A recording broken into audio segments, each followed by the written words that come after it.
Urgent. Investigative authorities have brought the weight of the Department of Justice and the FBI against the Southern Poverty Law Center. Official announcements detail indictments involving fraud and conspiracy charges. The legal pressure coincides with a complete breakdown inside the organization. Staff members recently voted to remove their own leadership, citing a wave of layoffs they described as inhumane and a blatant attempt at union busting. To understand how a legendary civil rights charity ended up facing federal indictments and an internal revolt, we have to look at their financial records. If you want to see the results of our deep dive investigations, make sure to subscribe and hit the notification bell.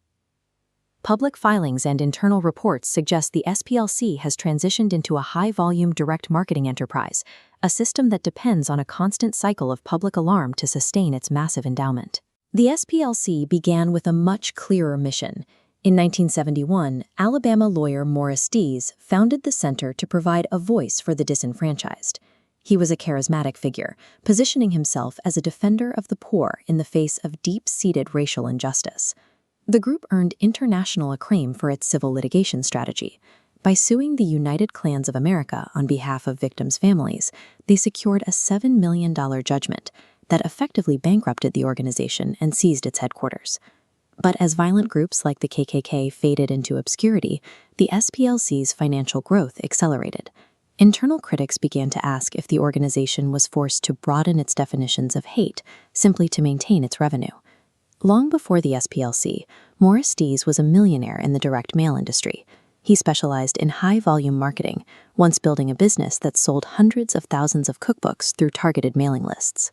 Dees later admitted that middle-of-the-road causes don't move donors. He discovered that raising massive sums through the mail requires a candidate or a cause that can arouse people on the political extremes. This marketing philosophy led to the SPLC's hate map. While it was designed to track extremists, the criteria for inclusion became increasingly subjective. It allowed the center to categorize mainstream political groups alongside actual paramilitary organizations. One major target was the Federation for American Immigration Reform, or FAIR. Despite FAIR's focus on mainstream policy debate, the SPLC unilaterally designated them a hate group in 2007. This designation provided political leverage for the SPLC's allies. Organizations like the National Council of La Raza used the hate group label to lobby the media and Congress, effectively demanding that their policy opponents be barred from public discussion.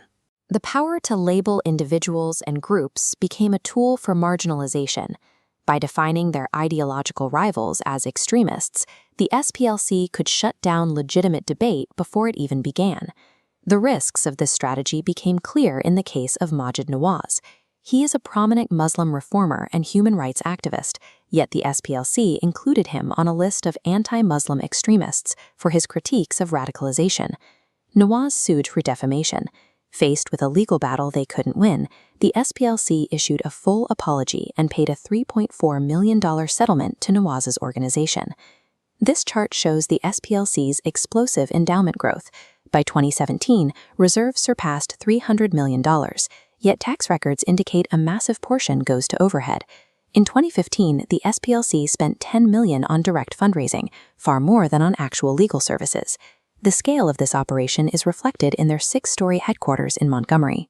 The contrast between their massive wealth and their stated mission led local observers to name the building the Poverty Palace. For an organization with hundreds of millions in reserve, a multi-million-dollar settlement is a manageable business expense, the price of maintaining a dominant position in the hate group tracking industry.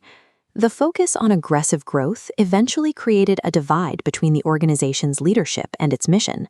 Staff members began reporting a culture of hypocrisy.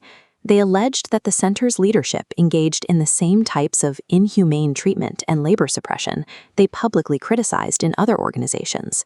These internal issues were followed by a federal investigation. The Department of Justice announced a formal indictment involving fraud and conspiracy. The FBI's findings included allegations that the SPLC secretly provided funding to extremist groups, the very organizations they were ostensibly monitoring. When an arbiter of tolerance prioritizes the accumulation of wealth over factual accuracy, the consequences reach the entire civil rights movement. It damages the credibility of the institutions meant to protect society. By utilizing a marketing-first approach, and expanding the definition of hate to drive donations, the SPLC created a system that prioritizes alarmism. This makes it difficult for the public to identify actual violent threats. Is the SPLC's decline a warning for other nonprofits? Share your thoughts in the comments. We'll see you in the next investigation.